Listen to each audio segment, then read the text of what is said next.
Hi friends, എല്ലാവർക്കും ഒരു പുതിയ വീഡിയോയിലേക്ക് സ്വാഗതം. അപ്പോൾ എല്ലാവരും സുഖമായിട്ടിരിക്കുന്നു വിശ്വസിക്കുന്നു. അപ്പോൾ ഇന്ന് ഞാൻ വന്നിട്ടുള്ളത് നമുക്ക് ചോറിൻ്റെ കൂടെ കഴിക്കാൻ പറ്റിയ നല്ലൊരു ഒഴിച്ചുകറി ആയിട്ടാണ്. ഇത് നമ്മൾ ചെയ്തേക്കുന്നത് വെള്ളരിക്കയും മാങ്ങയും വെച്ചിട്ടാണ് കേട്ടോ. അപ്പോൾ എൻ്റെ ചാനൽ ആദ്യമായിട്ട് കാണുന്നവർ ഒന്ന് സബ്സ്ക്രൈബ് ചെയ്ത് സപ്പോർട്ട് ചെയ്യാം കേട്ടോ. അപ്പോൾ ഞാൻ ഇവിടെ ഇത്രയും വലിപ്പത്തിലുള്ള ഒരു വെള്ളരിക്കയുടെ പകുതിയാണ് എടുക്കുന്നത്. നമുക്ക് അത്രയും ആവശ്യമുള്ളൂ. അതുപോലെ തന്നെ ഈ ഒരു വലിപ്പത്തിലുള്ള മാങ്ങയും ഞാൻ എടുത്തിട്ടുണ്ട്. ഇത് രണ്ടും ഞാൻ തൊലിയൊക്കെ കളഞ്ഞിട്ട് ഈ ഒരു സൈസിന് കട്ട് ചെയ്ത് എടുത്തിട്ടുണ്ട്. ഇനി നമുക്കൊരു ചട്ടി വെച്ച് കൊടുത്തിട്ട് അതിലോട്ട് ഈ ഒരു വെള്ളരിക്ക അരിഞ്ഞതും മാങ്ങ അരിഞ്ഞതും നമുക്ക് ചേർത്ത് കൊടുക്കാം. എരിവിന് ആവശ്യമായിട്ടുള്ള പച്ചമുളക് 3 എണ്ണം കീറിയത് ചേർത്ത് കൊടുക്കാം. കുറച്ച് കറിവേപ്പില, 1.5 സ്പൂണോളം മഞ്ഞൾപ്പൊടി, 2 സ്പൂൺ മുളക് പൊടി, ഇനി ആവശ്യത്തിന് ഉപ്പ്. എന്നിട്ട് നമ്മുടെ കഷ്ണത്തിൻ്റെ ഒപ്പം തന്നെ വെള്ളം ഒഴിച്ച് കൊടുക്കാം നമുക്ക്. എന്നിട്ട് നമുക്കിത് വേവിക്കാനായിട്ട് വെക്കാം. അപ്പോൾ നമ്മൾ എരിവൊക്കെ നമ്മുടെ ഇഷ്ടത്തിനനുസരിച്ചിട്ട് നമുക്ക് കൂട്ടുകയും കുറയ്ക്കുകയൊക്കെ ചെയ്യാം കേട്ടോ. ഇനിയിപ്പോൾ നിങ്ങൾക്ക് വേണമെന്നുണ്ടെങ്കിൽ കുക്കറിൽ ഇത് വേവിച്ചെടുക്കാം. പെട്ടെന്ന് തന്നെ നമുക്ക് കറി റെഡിയാക്കാനായിട്ട് ഞാനിവിടെ ചട്ടിയിൽ വേവിച്ചെടുക്കുന്നതേ ഉള്ളൂ. അപ്പോൾ ഇത് വേവുന്ന സമയത്ത് നമുക്കൊരു മിക്സിഡ് ജാറിലോട്ട് ഒരു മുറി തേങ്ങ ചിരകിയത് ചേർത്ത് കൊടുക്കാം.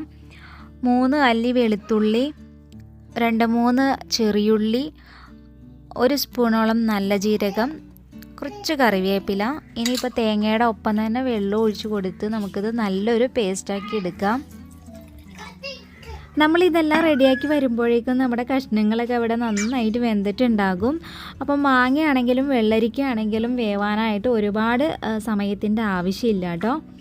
അപ്പോൾ ഏകദേശം ഇവിടെ വെന്തിട്ടുണ്ട്. നമ്മൾക്ക് നമ്മുടെ അരപ്പ് ഇതിലേക്ക് ചേർത്ത് കൊടുക്കാം. എന്നിട്ട് ആ ഒരു മിക്സിയുടെ ജാറ് നന്നായിട്ട് കഴുകിയേച്ചും ആ ഒരു വെള്ളം കൂടി ഇതിലേക്ക് ചേർത്ത് കൊടുക്കുക. നമ്മൾ ചട്ടിയിൽ ഉണ്ടാക്കുമ്പോൾ എപ്പോഴും നമ്മൾ കറി കുറച്ച് ലൂസിനെ എടുക്കണേ.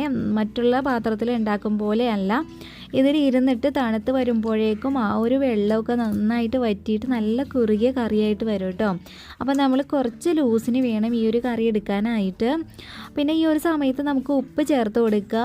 നമ്മൾ മാങ്ങ ചേർത്തേക്കണോണ്ട് തന്നെ നല്ല പുളിയായിരിക്കും. അപ്പോൾ ഉപ്പ് എപ്പോഴും കുറവുള്ള മാതിരി നമുക്ക് തോന്നും. ഈ ഒരു കറിക്ക് നമ്മൾ ഉപ്പ് കുറച്ച് മുന്നിലായിട്ട് നിൽക്കണം. നമ്മുടെ കറി നമ്മൾ തിളപ്പിക്കരുത് കേട്ടോ. തിളപ്പിക്കുന്നതിന് മുന്നേ തന്നെ നമ്മൾ ഓഫ് ചെയ്യാൻ, നന്നായിട്ട് പതഞ്ഞ് പൊങ്ങുമ്പോൾ. എന്നിട്ട് നമുക്ക് വറവിടാം. ഞാൻ എപ്പോഴും പറയും പോലെ തന്നെ വെളിച്ചെണ്ണ ചൂടാക്കുക, കടുക് പൊട്ടിക്കുക. ഇതിലേക്ക് ഞാൻ കുറച്ച് ഉലുവ പൊട്ടിച്ചിട്ടുണ്ട് കേട്ടോ. സ്പെഷ്യലായിട്ട് ഞാൻ ഉലുവ പൊട്ടിച്ചിട്ടുണ്ട്. ഉലുവ പൊട്ടിക്കഴിയുമ്പോൾ നമുക്ക് അതിലോട്ട് ചെറിയുള്ളി അരിഞ്ഞതും കുറച്ച് വറ്റൽ മുളകും അതുപോലെ കുറച്ച് കറിവേപ്പിലയും ഇട്ട് കൊടുക്കാം. ഉലുവ ഞാൻ 1 സ്പൂണോളാണ് കേട്ടോ ചേർത്ത് കൊടുത്തേക്കുന്നത്. ഇനി ഇതെല്ലാം കൂടി നന്നായിട്ടൊന്ന് നമുക്ക് മൂപ്പിച്ചതിന് ശേഷം നമ്മുടെ കറിയിലേക്ക് ചേർത്ത് കൊടുക്കാം. അപ്പോൾ ഭയങ്കര ഈസി ആയിട്ട് ചെയ്യാൻ പറ്റിയ നമ്മുടെ ചോറിൻ്റെ കൂടെ ബെസ്റ്റ് ആയിട്ടുള്ളൊരു കറിയാണ്. അപ്പോൾ ഇതുപോലെ ട്രൈ ചെയ്യാത്തവർ എന്തായാലും ട്രൈ ചെയ്ത് നോക്കിയിട്ട് ഫീഡ്ബാക്ക്സ് അറിയിക്കാൻ മറക്കരുത്. എൻ്റെ വീഡിയോ ഇഷ്ടപ്പെടുവാണെങ്കിൽ നിങ്ങൾ ലൈക്ക് ചെയ്യുക, ഇഷ്ടപ്പെട്ടില്ല എന്നുണ്ടെങ്കിൽ ഡിസ്ലൈക്ക് ചെയ്യുക.